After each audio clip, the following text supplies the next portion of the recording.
Yes, hello friends and investors, it's Zaman Ray and welcome back to my channel, it's Boo Homes, and if you're not subscribed yet, please kindly click on subscribe. So let's continue the story of Johnny Depp about his case. So it says here from an article, a lifestyle article from Channel News Asia, Depp, a domestic abuser, heard a fantasist. So some of the best lawyers in England and Wales would determine whether Depp was a domestic abuser or whether his ex-wife Heard was a fantasist. Given that Depp is still a major movie star featuring J.K. Rowling's Fantastic Beasts film franchise, the answer seemed worth knowing. Of course, the reason the trial made headlines day after day was because it drew back the curtain on the penthouses and film sets, not to mention the meeting where Depp's advisors apparently told him his $650 million US in earnings had evaporated, leaving him with $100 million US in tax liabilities. Nonetheless, it wasn't just voyeurism, it was due process. There is no real room for a middle ground here.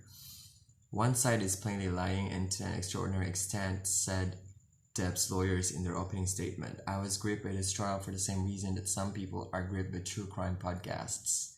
Where did the truth lie? Since the #MeToo movement rose to prominence in 2017, the film mogul Harvey Weinstein has been sentenced to 23 years for rape, and comedian Bill Cosby to between 3 and 10 years for indecent assault. Men in media, business, and politics have been held to account for their abuse. The Sun's article about Depp put the allegations against him in the context of #MeToo. But unlike with most #MeToo allegations, the accuser here is the accused's ex-wife. Depp and Heard met in 2009 through the film The Rum Diary. They started dating in 2011, married in 2015, and divorced after a year in 2016. Towards the end of their 15-month marriage, Heard filed for a restraining order. The order, which was granted without Depp being able to respond as is usual practice, was the basis for the Sun article. Heard subsequently wrote a Washington Post opinion piece in which she didn't mention Depp by name but spoke of having become a public figure representing domestic abuse.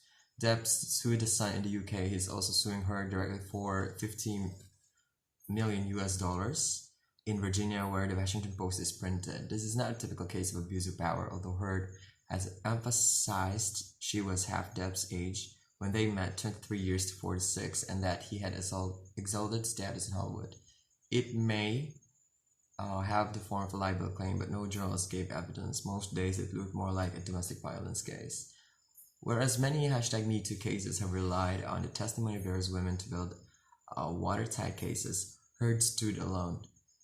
She alleged 14 separate occasions of physical violence by Depp. He denied them. Indeed, he said he was the abused party. He said, she said, but more complicated.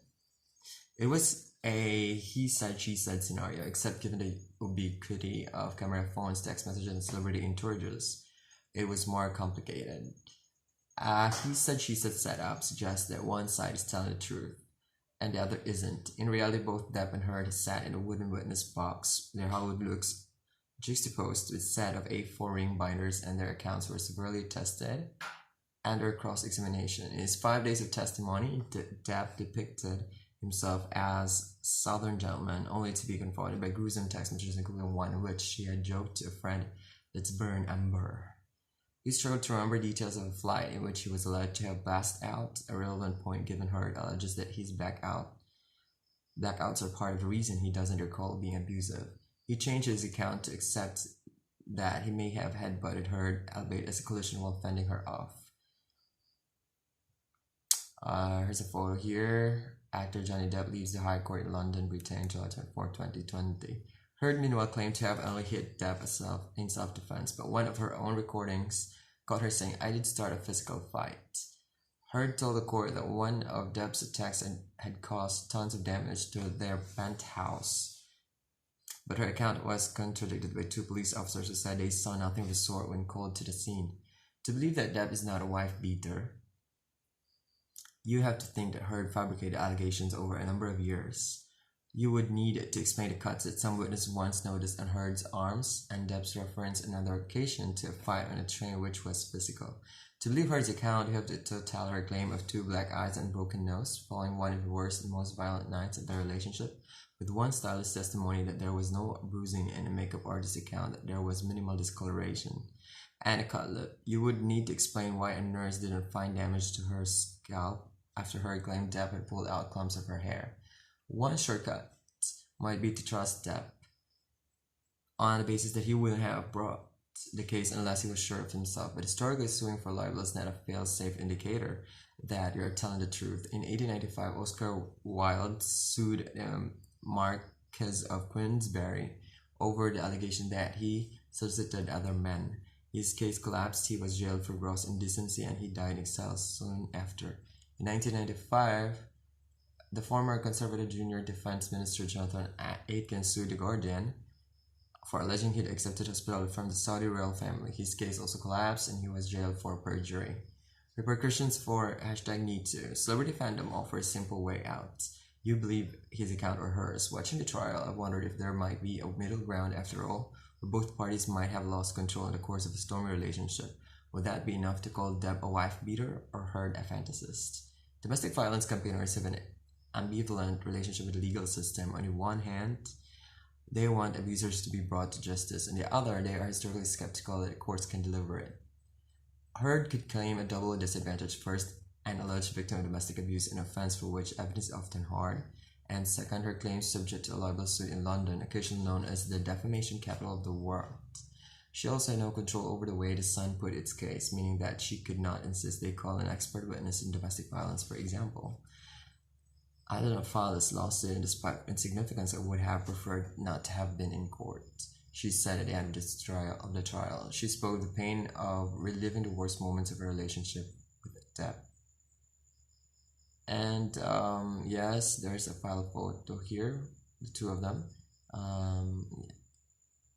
Desert Palm Achievement Award recipient actor Johnny Depp and wife actress Amber Heard posed at the 27th annual Palm Springs International Film Festival Awards Gala in Palm Springs, California on January 2nd, 2016, from Reuters. However, it struck me that there were some aspects that helped Heard.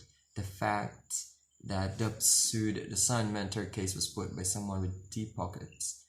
Both sides are likely to have spent several million pounds on lawyers, whereas Heard, who gave her $7 million divorce settlement to charity, and needed financial help to pay for her own counsel to attend court each day. In a criminal case, Depp's domestic abuse would have to be shown beyond reasonable doubt. Libel law operates to a lower standard. The Sun would normally have to show the truth of its allegations in the balance of probabilities, although Depp's lawyers have argued that higher standards should apply. The other factor that may have helped Heard and the Sun is the lack of a jury. Juries have been effectively abolished from English libel trials since 2014 on the basis that they cost more, do not provide full written judgments, and are unsuited to determining complex disputes over what words mean. Depp's celebrity might have swung a jury, it is less likely to swing the judge. Of all the judges on the High Court bench, Mr. Justice Nicole must be the one who knows